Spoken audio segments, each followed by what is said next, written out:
Dear student, today we people are going to learn about Joseph Andrew, what kind of morality Henry Fielding is going to portray or give in his novel Joseph Andrew. So we are going to talk about the morality of Joseph Andrew, especially what kind of morality he portrays through Joseph Andrew. First assignment, second assignment, we are going to discuss Mr. Harding's character. It has been taken from Barchester Tower by Anthony Trollope. And the third assignment, we are going to discuss about Jane Austen. We'll see Pride and Prejudice, summary, characterless, and the life of the Jane Austen. So today you are going to learn three novels altogether. I'm gonna finish two novels. I meant to say I'm going to finish Henry Fielding's novel as well. So I think hardly we need a 3-4 assignment, and after that it will be finished. I have covered summary, I have covered character list, everything. So let's start at today's lecture. So today you people are going to learn this one.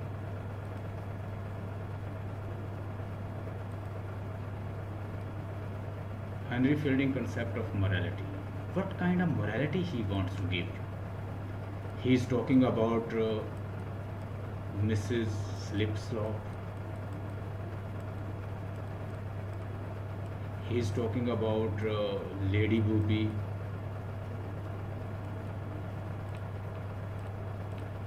Talking about Betty. So, and Joseph, Pamela, Fanny, and Parson Adam. So these kind of character, talk about Mrs. Slipslop, talk about Lady Booby, talk about Betty. So these characters look lusty, sexual, sensual, voluptuous, but he is portraying something related to his own morality and philosophy. You know, he has given his own philosophy theory as well related to the novel. He says that if your attentions are good, you are good, though your actions are bad. He does not care about your action, whatever you're doing with the people, whatever you're reading, whatever you are living with. The thing is that to what extent your intentions are good. He says if your attentions are good, you are good, though your actions are bad. According to Fielding, Betty is a good lady. While she tried to seduce Joseph, still he considers she is very good lady. Since she is interested to have some sexual desire and she wants to satiate, even she offered Joseph to have some sexual and voluptuous desires, but at the same time she is helping. She is taking to the doctor. She is even bringing doctor and paying, and after that looking after Joseph. So providing her a house and kind of place to live in. So all these things shows there is a morality as well. In one line she is voluptuous, she want to have some sexual desire and want to satiate, but at the same time she has also offered Joseph, if you are agreed, it's okay, but if you are not interested, it's okay. So it means she is compromising. She's not a manipulative lady like Mrs. Slipslop, and at the same time we have another lady we've got a Lady Booby. Lady Booby wants to monopolize Footman. She wants to use him. She is offering, and a lot of times she wants to fulfill her lust. Even Slipslop, she tried to do that. So like Betty tried, but Betty also says that if you are interested, it's okay. Otherwise, I'm not gonna do that. So Henry Fielding is saying that if your attentions are good, you are good, though your actions are bad. Even in the farm of the Betty, in the farm of the Abraham Parson. So talk about the Abraham Parson, like that Parson. This priest is a forgetful man. He is over here to sell his sermon. when he comes to Joseph and he joins Joseph in that in Mr. Tauwaus inns, he, sorry, he has come to sell his sermon. As he come to know, he has forgotten about his sermon, he has forgotten in his house. So once again he goes back in a way to bring sermons, and then he take a long journey. It means that this person is forgetful man doing frivolous and trivial actions, but intentions are good. He'd been sleeping with the Fanny all the night, and tomorrow morning he has forgotten where he's sleeping. And as he got up, he saw that beside him there is a beautiful lady. She's sleeping with him. She's sleeping with him, and all the night he remained careless about her. So it shows he is his attentions are good. He didn't do any bad activity. Means they've been sleeping all the night with the lady like Fanny Goodwell, but he remained very chasteful. He is very chasteful person. He is not even touching like that a beautiful girl. It means he's a good guy. His attentions are good. Whatever trivial activity he is doing here and there. So this is what Henry Fielding is going to show you through his novel.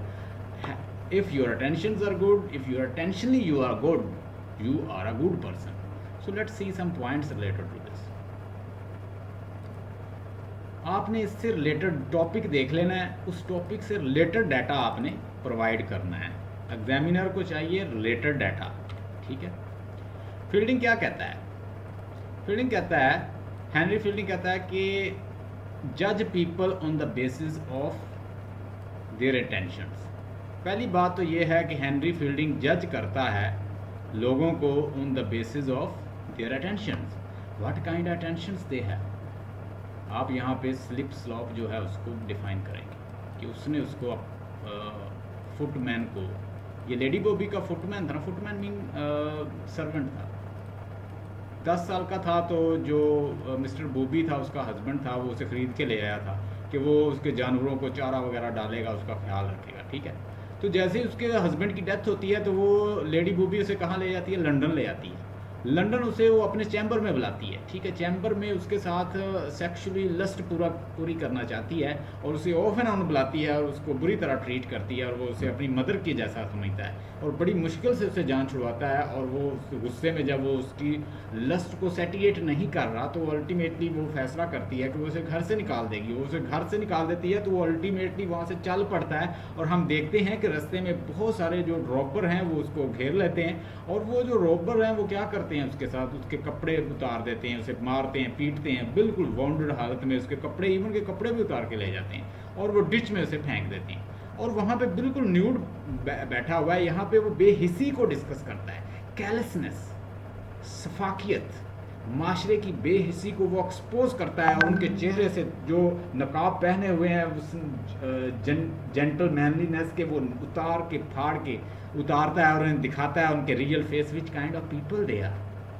कैसे लोग हैं, उनके चेहरे से नकाब उतारता है, उनको फाड़ देता है और उनको हम लोगों को उनके रियल फेस दिखाता है. भाई ये ऐसे लोग हैं, इन्हें देख लें क्या कर रहे हैं. बिल्कुल न्यूड पड़ा हुआ है बच्चा और एक बहुत बड़ी बग्गी है, उसमें बैठ के आती हैं अरिस्टोक्रेटिक लेडीज़ और हाथ में पंखा पकड़ा हुआ है और वो ऐसे कभी अपने यानी पंखे को आगे करती है फिर नीचे करती है और उसकी न्यूडिटी को एंजॉय कर रही है. She is enjoying the nudity of the boy rather than helping him. One of the lawyer, he was sitting on that chariot. He says, if this person will be died, he's a wounded condition, let us take him and drop him nearby the inns. चलो इसे उठाते हैं कहीं near by जो इन्स हमें मिलता है, कोई भी इन मिलता है उसमें हम इसको ड्रॉप कर देंगे, छोड़ देंगे. वो उसके मशवरे पे अल्टीमेटली फैसला करते हैं, चलें इसे उठाते हैं और उसको ऐसे न्यूड ही वो ले जाते हैं और वहाँ जाके उसे कपड़े कोई नहीं दे रहा. मिस्टर टाउहाउस जो है, मिस्टर टाउहाउस और मिसेस टाउहाउस, वो भी एक सफाकियत की अलामत है. मिस्टर टाउहाउस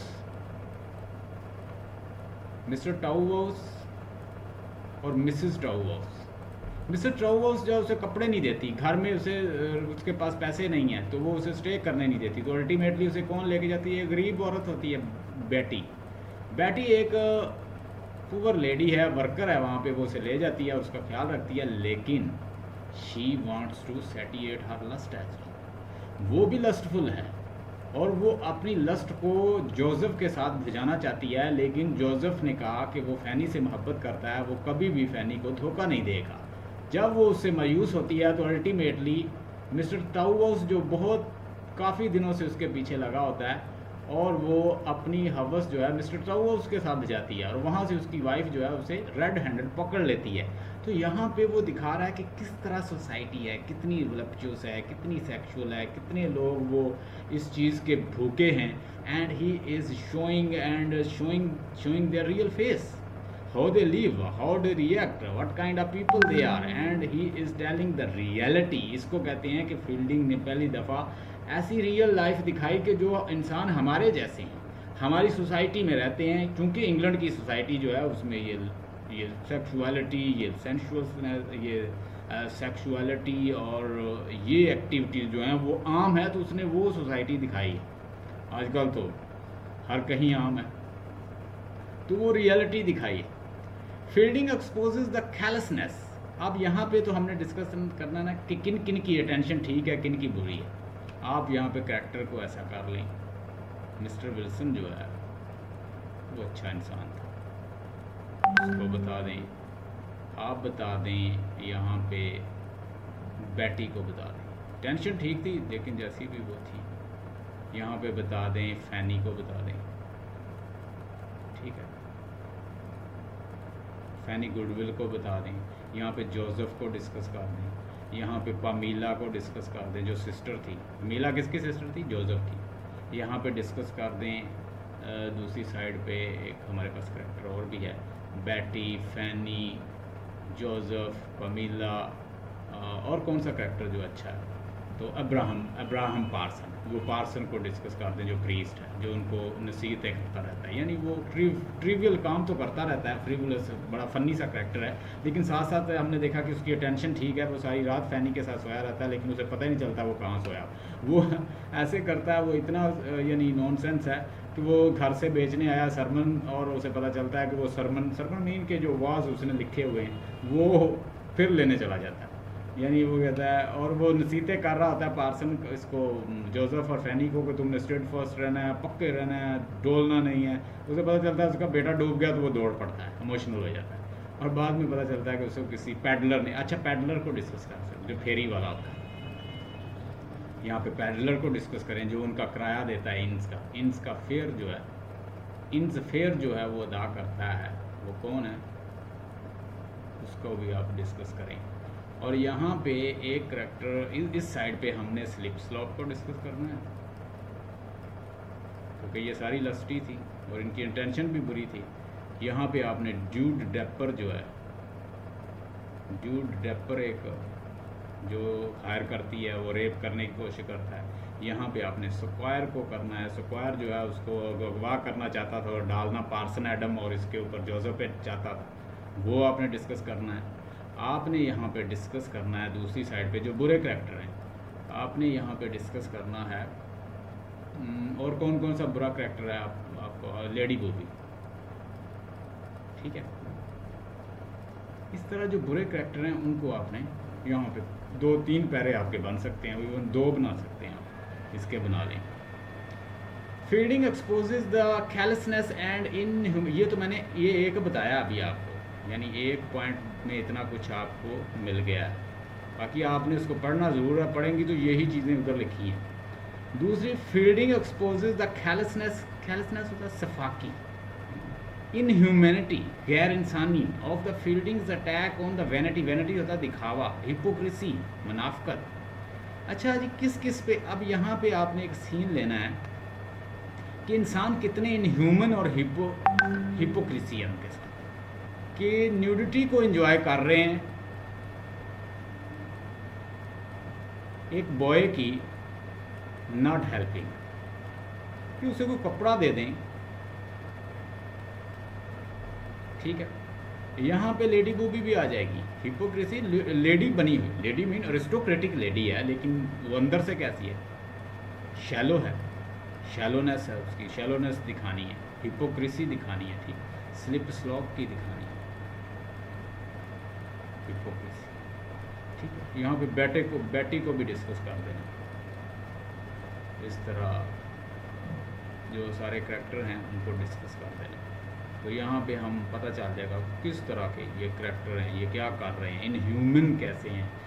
वो एक दूसरे की मदद नहीं करते और बल्कि उसको क्या करते हैं, उसको जस्ट एंजॉय करते हैं। People of his age satirize the perversions of aristocratic ladies and ages. अच्छा, आप में से किसी ने रेप ऑफ द लॉक पढ़ी हो? आज मैं आपको ज़रा बता देता हूँ। ये एज, आप में से किसी ने रेप ऑफ द लॉक पढ़ी हो? सर मैंने पढ़ी है। आपने रेप ऑफ द लॉक पढ़ी है? उसका राइटर है अलेक्जेंडर पोप। अलेक्जेंडर पोप जो है वो इसी एज का है, यानी ये जो पूरी एज है जिसको कहा जाता है, ये एज आती है तकरीबन रिस्टोरेशन पीरियड भी इसको कहते हैं। इसके पीछे एक बड़ा पॉलिटिकल, लंबा चौड़ा पॉलिटिकल बैकग्राउंड है। एक होता था, इंग्लैंड का किंग था, उसका नाम था चार्ल्स वन,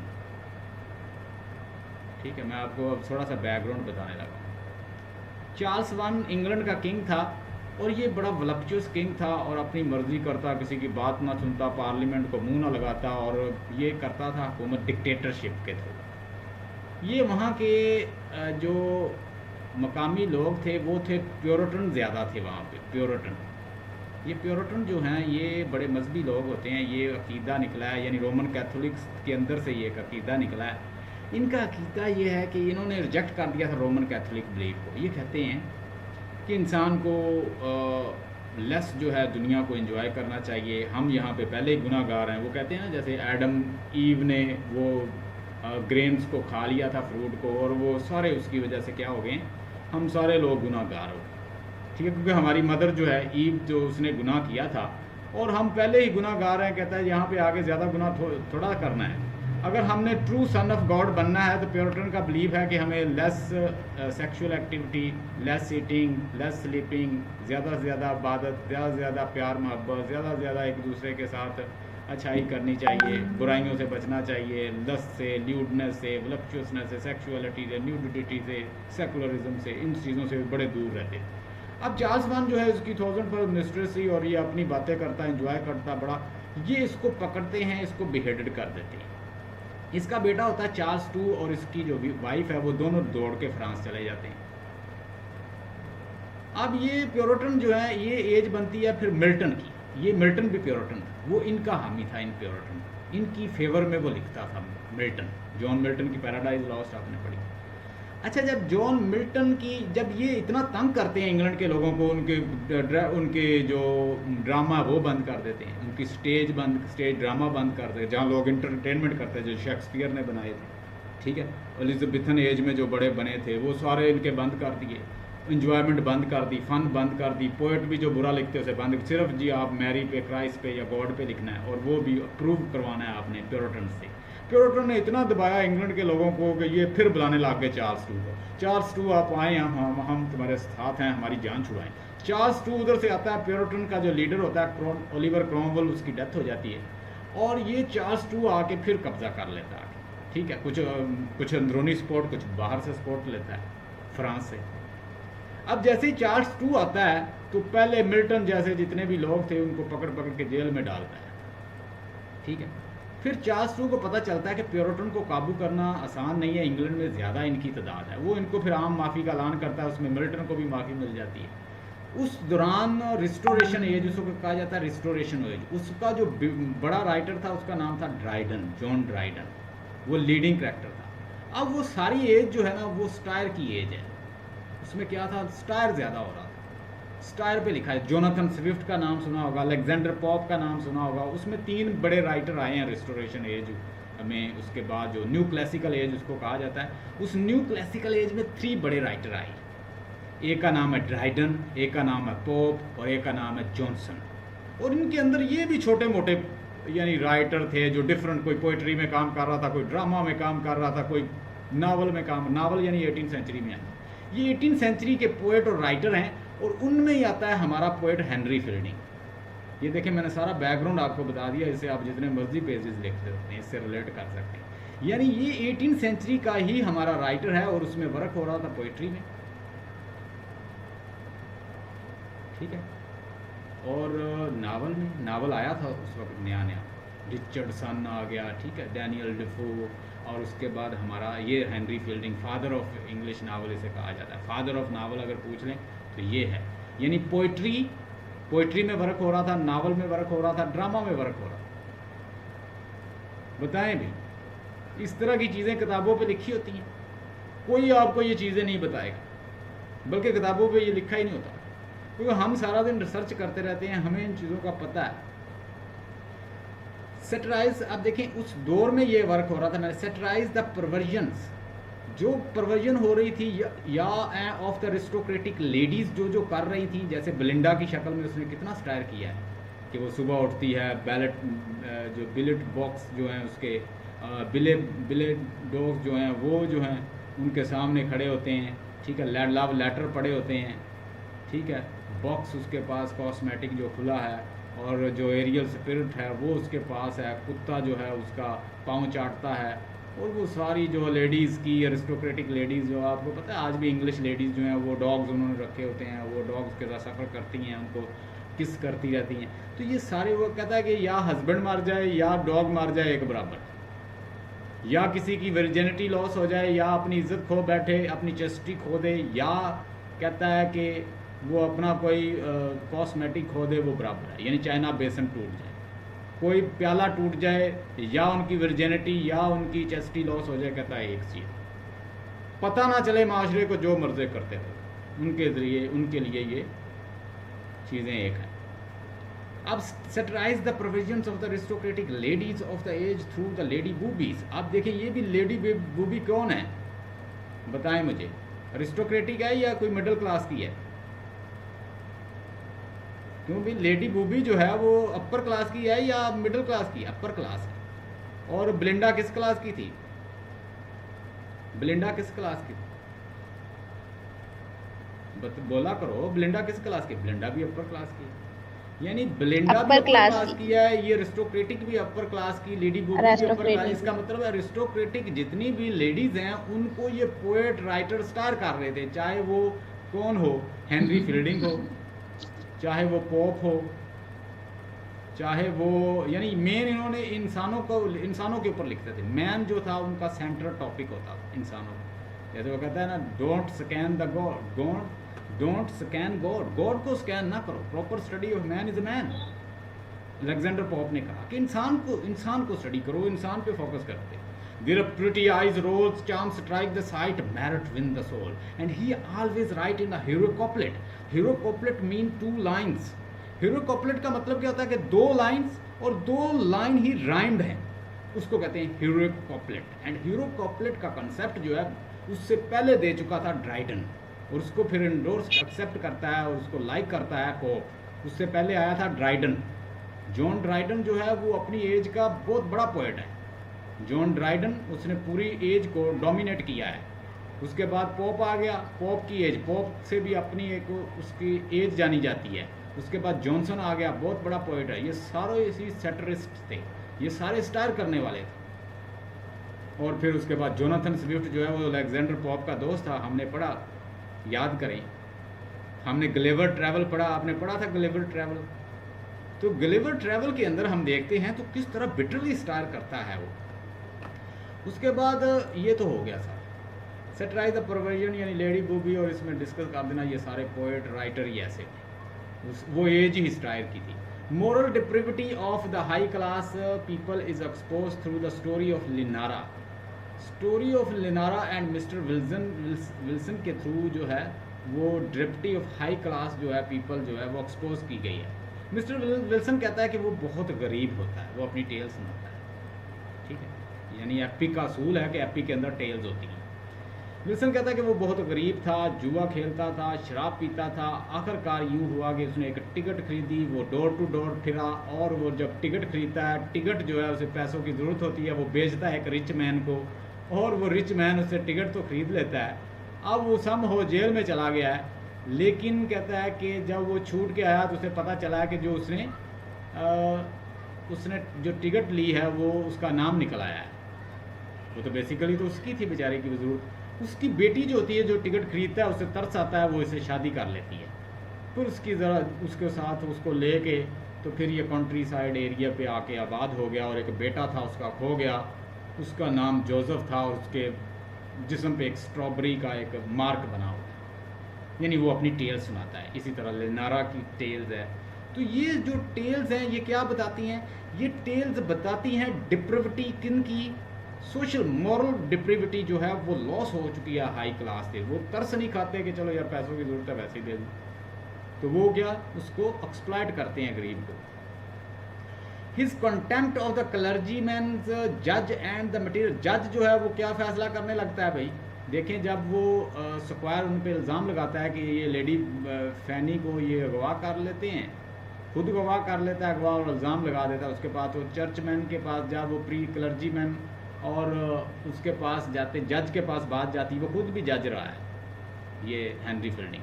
जज के पास बात जाती है तो जज किसके हक में देने लगा था फैसला? उस स्क्वायर के हक में। लेकिन एक क्लर्जीमैन फिर उसे बताता है कि भाई ये भी बंदा जो है ना ये कोई प्रीस्ट है, तो इस तरह ऐसा बंदा नहीं है। तो फिर उसके बाद वो फैसला बदलता है। तो इस तरह जज जो है उनको भी करप्ट दिखाया गया है। क्लर्जीमैन जो है वो बरनाबास जो है, अब बरनाबास जो है उसे बुलाया जाता है जब वो बीमार होता है जोसेफ, तो वो वो खाने पीने पे तवज्जो देता है और बातों पे, सियासी बातों पे, खाने पीने पे। जैसे हम किसी की डेथ हो जाए तो वो अफसोस करने की बात, हाँ जी कितने एकड़ गंदम बोई है, क्या चल रहा है, क्या, यानी वो जब डेथ पे बैठे होते हैं किसी के अफसोस करने जाते हैं तो वहाँ पे वो कहते हैं कितनी गंदम हुई है तुम्हारी, तुमने कितनी बेटियों की शादी कर ली है, तुम्हारे बेटे क्या कर रहे हैं, बिजनेस डिस्कस करने लग जाते हैं। तो अफसोस नहीं करते। क्लर्जीमैन जो है वो भी करप्ट हैं, जज जो हैं वो भी करप्ट हैं, मटीरियलिस्टिक पीपल हैं, जैसे वो पैसे के सिवा कुछ किसी को कुछ नहीं समझते। और ल्यूडनेस आम है। ल्यूडनेस क्या होता है? बेहयाई, हया नहीं लोगों में। Comparison of the Fielding's morality with that of the Richardson Fielding moral visions is more appealing near to the. अब देखिए इसका जो इसकी मोरालिटी है वहाँ पे जस्ट वो एक फीमेल को चेस्ट दिखाता है ये, लेकिन हर स्फीयर को, जैसे फील्डिंग ऐसे लगता है जैसे हर स्फीयर को अपने अंदर कैद कर लेता है अपने वर्क में, ऐसे जैसे रियल लाइफ से। He says that I have taken every character from the book of the nature. अब यहाँ पे भी एक लंबी स्टोरी है कि जितने भी क्लासिकल राइटर थे वो किसको मानते थे? क्लासिकल पोएट्स को। अब मैं आपको बताता हूँ क्लासिकल पोएट, क्लासिकल वर्क को मानते थे। मैं आपको बताता हूँ कि क्लासिकल वर्क किनको कहा जाता है। ये जो अगस्टन था ना, एक राइटर था, 43 BC का है ये। अगस्टन एक एम्परर था, अगस्टन, EUGUSTAN, अगस्टन नाम नोट कर लें। अगस्टन एक रोमन एम्परर है। ये हज़रत ईसा से लिखा हुआ है 43 BC में, बिफोर क्राइस्ट, यानी 43 बिफोर क्राइस्ट आया है, ऐसे लिखा हुआ 43 BC। हज़रत ईसा से 43 जो है वो पहले है ईयर्स। अब ये अगस्टन जो है उस वक़्त हुक्मरानी करता था और इसने, ये रोमन एम्परर था, रोम का, इसने बड़ी अच्छी एम्परर हुक्मरानी की। इसके दौर में कल्चर, आर्ट, पेंटिंग, लिटरेचर, इस पे बड़ा वर्क हुआ था। बात कर रहा हूँ पुराने एंशियंट राइटर को, उस एज में ज़्यादा काम हुआ था तो बड़ा अच्छा काम था। जब लोगों ने स्टडी किया तो उसे नाम दिया क्लासिकल का। यार ये तो बड़े अजीम किस्म के राइटर थे। अब इस एज से मुतासर होकर ये जो हेनरी फील्डिंग के दौर के पोएट थे, जैसे ड्राइडन हुआ, मैं राइटर की बात कर रहा हूँ, जैसे जोनाथन हुआ, जैसे अलेक्जेंडर पोप हुआ, जैसे जॉनसन हुआ, ये सारे इस चीज़ का इनका मानना था कि जो क्लासिकल ग्रीक या Roman, Greco Roman poet, writer, worker, painter सारे थे वो बड़े अजीम थे। उन्होंने ट्रू कॉपी किया था नेचर को, तो हम भी उन्हीं के स्टाइल पे कॉपी करेंगे वर्क, और हमारा कॉपीड वर्क जो होगा बड़ा अजीम होगा। तो ये उनके रूल्स रेगुलेशन को मानते थे, इसीलिए इनको कहा जाता है new classical poets and writer. लिख लें ये बुक, ये भी आप क्लासिसिज्म आपको बड़ा पढ़ाया होगा लोगों ने, आपको रोमांटिक एज भी पढ़ाया होगा, क्लासिक